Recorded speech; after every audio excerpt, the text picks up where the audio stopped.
नमस्कार दोस्तों, मैं संदीप कुमार कौशिक आप सभी का आपके अपने कार्यक्रम एस्ट्रोनोमोलॉजी 456 में हार्दिक स्वागत करता हूं।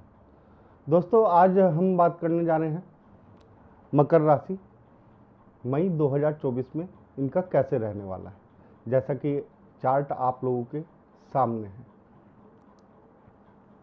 द्वितीय भाव में जो है शनि विराजमान है, मंगल और राहु तीसरे भाव में विराजमान है, सूर्य बुध और शुक्र चौथे भाव में विराजमान है और पांचवें भाव में गुरु विराजमान है और नौवें भाव में केतु विराजमान है। तो दोस्तों, इस तरीके से इनका चार्ट बना हुआ है। सबसे प्रथम बात यह है कि इनके जो स्वामी हैं वो द्वितीय भाव में बैठे हैं, यानी कि मकर राशि के स्वामी जो है दूसरे भाव में बैठे हुए हैं। तो सबसे बड़ी बात यह है कि इन्हें एक तो टाइमिंग का विशेष ध्यान रखना पड़ेगा।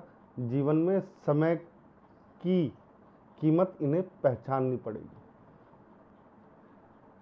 अगर समय की कीमत नहीं पहचानते तो इन्हें दिक्कतों का सामना करना पड़ेगा। हालांकि इनका एक तरीके से गोल्डन पीरियड चल रहा है और इन्हें उस तरीके की जो दिक्कतें पैदा होती हैं जैसे और राशियों में हो रही हैं कुछ, तो इनकी राशि में इतनी दिक्कतें नहीं है दोस्तों।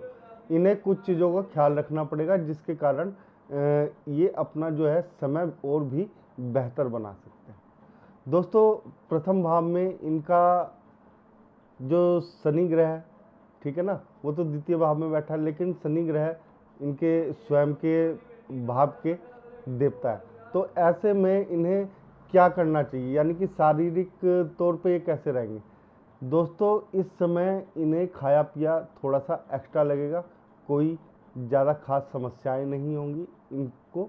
और जैसा कि आप देख रहे हो, छठा, आठवां और 12वां भाव इनका खाली है।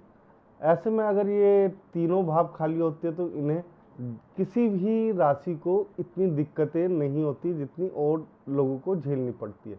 तो यहाँ पे इनके लिए सबसे बेहतरीन क्षण है शरीर के हिसाब से भी। तो उन्हें यहाँ पे कोई भी ऐसी दिक्कतों का सामना नहीं करना पड़ेगा। द्वितीय भाव की बात करते हैं तो द्वितीय भाव में शनि बैठे हुए स्वयं, यानी कि एक तरीके से धन के देवता हैं शनि, ठीक है ना। 11वें भाव में हम धन ही देखते हैं दोस्तों, और ये द्वितीय भाव में बैठे यहाँ पे धन जमा करने का, यानी कि अगर लंबे समय के लिए धन जमा कर रहे हैं तो इनके लिए काफ़ी अच्छा समय रहेगा। और एक तरीके से परिवार के साथ, थोड़ा सा पिता के साथ और चाचा के साथ इनकी थोड़ी सी अनबन हो सकती है, लेकिन बाकी सब कुछ इनका सही रहेगा। बहुत बढ़िया तरीके से यहाँ पे ये दिखाई देंगे। इसके बाद दोस्तों, तीसरे भाव की बात करें तो तीसरे भाव में मंगल और राहु, यानी कि एक तरीके से अंगारक योग है। तो मेहनत थोड़ी ज़्यादा करनी पड़ेगी इन्हें, ठीक है ना, किसी भी क्षेत्र में, क्योंकि बिना मेहनत को इनको कुछ भी प्राप्त होने में काफ़ी दिक्कतें पैदा होंगी। इसके साथ ही राहु जब तीसरे भाव में होता है, मेरे अपने हिसाब से सारे ग्रह हर भाव में अच्छे होते हैं दोस्तों, कुछ डिग्रियों का अंतर होता है जिसके कारण से लोगों का भाग्य बदल जाता है और भी कई चीज़ें बदल जाती हैं। तो यहाँ पे जब राहु और मंगल आए तो राहु के आने से एक तो इनकी देखो छोटे भाई बहनों के साथ बहुत ही प्यारी बॉन्डिंग बनने वाली है। अगर कहीं नाराज भी हो जाते हैं तो इन्हें ये लोग अपनी एक तरीके से चातुर्य से उन्हें समझा लेंगे। यहाँ पे कोई दिक्कत नहीं आएगी खास इस प्रकार की। थोड़ा सा देखो, पराक्रम भाव भी इसे कहा जाता है, यानी मेहनत का भाव। तो यहाँ पे इन्हें थोड़ी सी मेहनत करनी पड़ेगी मंगल को अपने वश में करने के लिए। यहाँ पे राहु इतना खराब फल नहीं देता जितना मंगल दे देते हैं कई बार, ठीक है दोस्तों। लेकिन फिर भी मंगल जो है कोई ऐसा काम नहीं कर पाएंगे राहु के होते हुए कि राहु वालों को दिक्कत हो। थोड़ा सा मंगलवार के दिन आप लोगों को प्रसाद चढ़ाना चाहिए, ठीक है ना, हनुमान जी के मंदिर में जाके, और उसे वितरित कर दें, उससे आप लोगों को काफ़ी फायदा मिलेगा दोस्तों। इसके बाद चतुर्थ भाव में देखो बुध आदित्य योग बन रहा है, शुक्र भी है, तो दोस्तों यहाँ पे लग्जरी आइटम्स पे आप बहुत ज़्यादा पैसा खर्च करेंगे। माता के साथ आपके संबंध जो हैं बहुत ही बेहतरीन रहने वाले हैं। यहाँ पे इस प्रकार की कोई भी दिक्कतों का आपको सामना नहीं करना पड़ेगा, खास तौर से माता को लेकर। कई राशियों में माता को लेकर थोड़ी दिक्कतों का सामना करना पड़ रहा है, लेकिन यहाँ पे आप लोगों को ऐसी कोई दिक्कत नहीं आएगी। साथ ही साथ शुक्र जो है आपकी हर मनोकामना यहाँ पे पूर्ण करने के लिए स्वयं विराजमान हो गए हैं दोस्तों, ठीक है ना। प्रथम भाव है तो एक तरीके से थोड़ा सा दिक्कत में तो होता है, लेकिन शुक्र फिर भी अच्छे फल दे देता है यहाँ पर, ठीक है ना। चतुर्थ भाव है तो चतुर्थ भाव में पहले नंबर की राशि यानी मंगल की राशि आ रही है। मंगल है 12वें भाव में, ठीक है ना। तो आप लोगों को एक तो विदेश जाने का मौका तो 100% मिलने ही वाला है। अगर आपके मन में इच्छाएं हैं ऐसी तो आप विदेश जरूर जाएंगे। साथ ही लग्जरी आइटम जैसे एसी, फ्रिज, इस टाइप की जो चीज़ें होती हैं, ठीक है ना, कार हो गई, ठीक है, ज़रूरत की चीज़ नहीं, लग्जरी आइटम्स पे आप लोग यहाँ पे खर्च करेंगे। इसके बाद बात करते हैं दोस्तों पंचम भाव की। गुरु पंचम भाव में देखो स्टूडेंट के लिए बहुत ही अच्छे रहते हैं, क्योंकि यहाँ पे उन्हें एक तरीके से मन के अनुसार पढ़ाई करने का समय मिल जाता है। तो यहाँ पे इन लोगों के लिए कोई ऐसी खास दिक्कतें नहीं है, अगर ये चाहें तो काफ़ी अच्छा प्रदर्शन कर सकते हैं। साथ ही साथ देखो प्रेमियों के लिए भी यही भाव एक तरीके से होता है। तो यहाँ पे जो प्रेमी प्रेमिका है तो दूसरों से अपनी बड़ाई थोड़ी सी कम सुने, तो उससे ही इनका थोड़ा सा आगे बॉन्डिंग जो है मजबूत होगी। यानी कि अपने ऊपर कही कही बातों को ज़्यादा गहराई से ना ले, तो यही इनके लिए अच्छा रहेगा। छठा भाव जैसे मैंने कहा कि छठा, आठवां और 12वां भाव खाली हो तो उन व्यक्तियों के लिए सबसे अच्छा होता है। तो आप लोगों के लिए भी अच्छा है। देखो शत्रु नहीं है यहाँ पे कोई खास जो आपको परेशान कर सके, तो आप लोगों के लिए ऐसी कोई दिक्कत वाली बात नहीं है। दूसरा, रोगों की अगर बात करी जाए तो रोग भी आपको नॉर्मल जो मौसमी जो रोग होते हैं वो ही हो सकते हैं। इसके अलावा कोई ऐसा बड़ा रोग आपको होता हुआ यहाँ पे नहीं दिखाई दे रहा है। बात करते हैं दोस्तों सप्तम भाव की। सप्तम भाव भी आपका खाली है, तो यानी कि प्रेम जो आपका, यानी कि विवाह के बाद जो प्रेम होता है, पति पत्नी में बॉन्डिंग होती है, वो बहुत ही बेहतर तरीके से यहाँ पे कार्य करती हुई आप लोगों को दिखाई देगी। इसमें कोई शक नहीं है। देखो थोड़ा सा आप लोगों को समझ के चलना पड़ेगा एक दूसरे को। अगर उसे आप लोग समझते हैं तो यहाँ पे आपको किसी भी प्रकार की दिक्कत पेश नहीं आने वाली है। बात करें यहाँ पे व्यापार की, तो व्यापार आप लोगों का नॉर्मल तरीके से यहाँ पे बढ़ता हुआ नजर आएगा।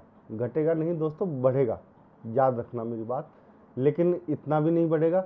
हाँ, कई क्षेत्रों में आप लोगों को अपार सफलताएं मिल सकती हैं, लेकिन वो क्षेत्र कौन से होंगे? सबसे पहले तो देखो आप लोगों को जिन क्षेत्रों में सफलताएं मिल सकती हैं वो एडवोकेट का क्षेत्र है सर्वप्रथम, ठीक है ना। दूसरा जो है, अगर ये पर्सनल की बात कर रहा हूँ, अगर कोई अपना एक तरीके से एक एजेंसी टाइप का चला रहे हैं ना, तो उन लोगों के लिए अच्छा है ये, ठीक है। और दूसरा अगर यहाँ पे बात करी जाए तो थोड़ा जो मार्केटिंग करते हैं बिजनेस में स्वयं की, तो उनके लिए भी यहाँ पे काफ़ी अच्छा होने वाला है। अष्टम भाव में शनि की सीधी दृष्टि, तो थोड़ा सा यहाँ पे आप लोगों के लिए थोड़ा बुरा भी हो सकता है और अच्छा भी। बुरा इतना नहीं होगा जितना आप लोग सोच रहे हैं। यहाँ पे आप लोगों की जो एक तरीके से लंबी उम्र के लिए जो चीज़ें होती हैं, आपका फोकस उन पे रहेगा। थोड़ा सा अध्यात्म की तरफ भी आपका झुकाव होने लगेगा, ठीक है ना। तो यहाँ पे कष्टों से मतलब खाली इतना ही है, थोड़ा सा बाएं पैर का आप लोगों को खास तौर से ध्यान रखना पड़ेगा। बाएं पैर को लेके कुछ ना कुछ दिक्कतों का सामना करना पड़ सकता है। बात करते हैं 9वें भाव की, जहाँ पे भाग्य भाव होता है, वहाँ पे केतु हैं। तो दोस्तों अगर आप अपने भाग्य को कोस रहे हैं तो उसे कोसना बंद कर दें, ठीक है ना, क्योंकि यहाँ पे मंगल की भी सीधी दृष्टि पड़ रही है। तो मंगल और केतु एक तरीके से ध्वजा है। ध्वजा पे आपने महाभारत युद्ध में भी देखा होगा कि जो अर्जुन के रथ पे जो झंडा यानी ध्वजा लगी हुई थी उसमें स्वयं हनुमान जी विराजमान थे। तो मंगल यहाँ पे एक तरीके से आपके भाग्य को स्वयं अपने हाथों में लेके आगे चलते हुए नजर आएंगे, यानी कि आपके भाग्य के लिए काफ़ी यहाँ पे अच्छे बनेंगे मंगल, जिससे आप लोग जो अब तक सोचते आए कि यार भाग्य साथ नहीं देता, देखो अगर आप गहराई से देखोगे तो भाग्य आपका साथ दे रहा होगा इस समय, ठीक है। यहाँ पे इस तरीके की कोई भी प्रॉब्लम नहीं। 10वें भाव की बात, सूर्य बुध और शुक्र तीनों की निगाहें यहाँ पे हैं। पिता को देखा जाता है, पिता को स्वयं सूर्य देख रहे हैं, तो यानी कि पिता के साथ भी आपके संबंध अच्छे बने रहेंगे। बुध और शुक्र भी है यहाँ पे, तो एक तरीके से जो वाणी के प्रोफेशन होते हैं उनमें आप लोगों को काफ़ी सफलताएं मिल सकती हैं, यानी कि तरक्की संभव है, क्योंकि शुक्र भी 10वें भाव को देख रहे हैं। तो यहाँ पे आप लोगों के लिए जो नौकरी पेशा लोग हैं उनके लिए काफ़ी अच्छा रहने वाला है। उन्हें कोई गिफ्ट मिल सकता है, इस तरीके का गिफ्ट जो शायद उन्होंने शायद कल्पना ना करी हो, या एकदम से प्रमोशन मिल सकता है आप लोगों को। यहाँ पर प्रमोशन भी कोई छोटा मोटा नहीं होगा, हो सकता है कि जिसके आपने सपने देखे हो वो प्रमोशन आपको यहाँ पे मिलता हुआ दिखाई दे जाएगा दोस्तों। इसके बाद बात करते हैं दोस्तों 11वें भाव की, ठीक है। तो 11वें भाव में एक तो गुरु की दृष्टि है और दूसरी शनि की है, तीसरी दृष्टि। तो यहाँ पे आप लोगों को थोड़ा सा शनि शिला पे शनिवार के दिन अगर 2 उंगलियों से आप तेल लगाएंगे तो आपको काफ़ी लाभ मिलेगा।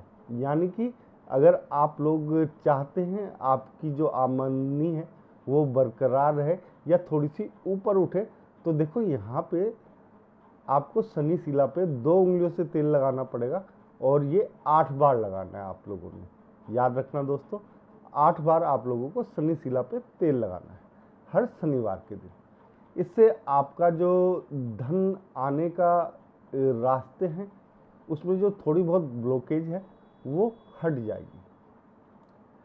साथ ही साथ आप लोगों को एक चीज़ का विशेष तौर पे ध्यान रखना है, वो ये है शनि मूर्ति जो होती है दोस्तों वहाँ पे आपको नहीं जाना है।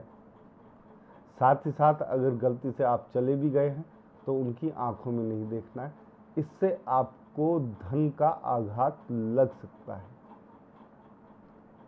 दोस्तों यहाँ पे मैंने आप लोगों को पूर्ण रूप से सचेत कर दिया है 11वें भाव के यानी कि धन भाव के लिए।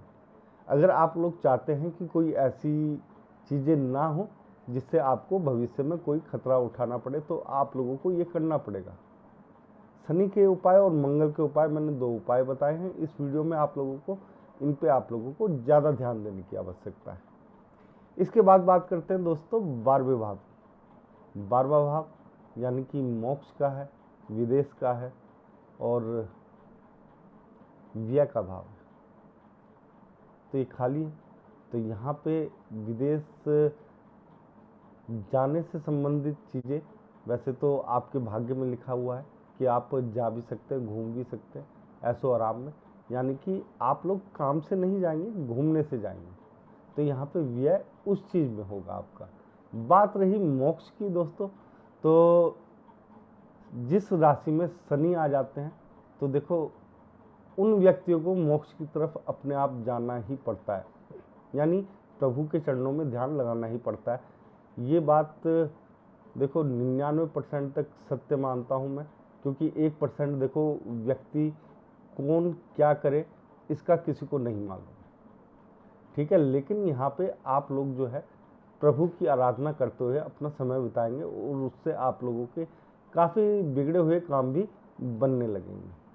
साथ ही साथ व्यय भाव में दोस्तों कोई आप लोग, क्योंकि आपकी राशि शनि की राशि है, तो आप लोग फालतू के कामों में खर्च नहीं करोगे। वैसे तो घूमने फिरने में आप खर्च कर ही रहो, ठीक है ना, वैसे है तो फालतू का काम, लेकिन ये आप हर इंसान के लिए ज़रूरी होता है, तो आप लोगों के लिए भी ज़रूरी है, तो उसे उस तरीके से ना देख के दूसरे तरीके से देखें आप लोग।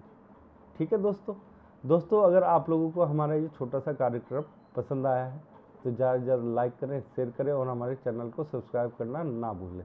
जय श्री राम।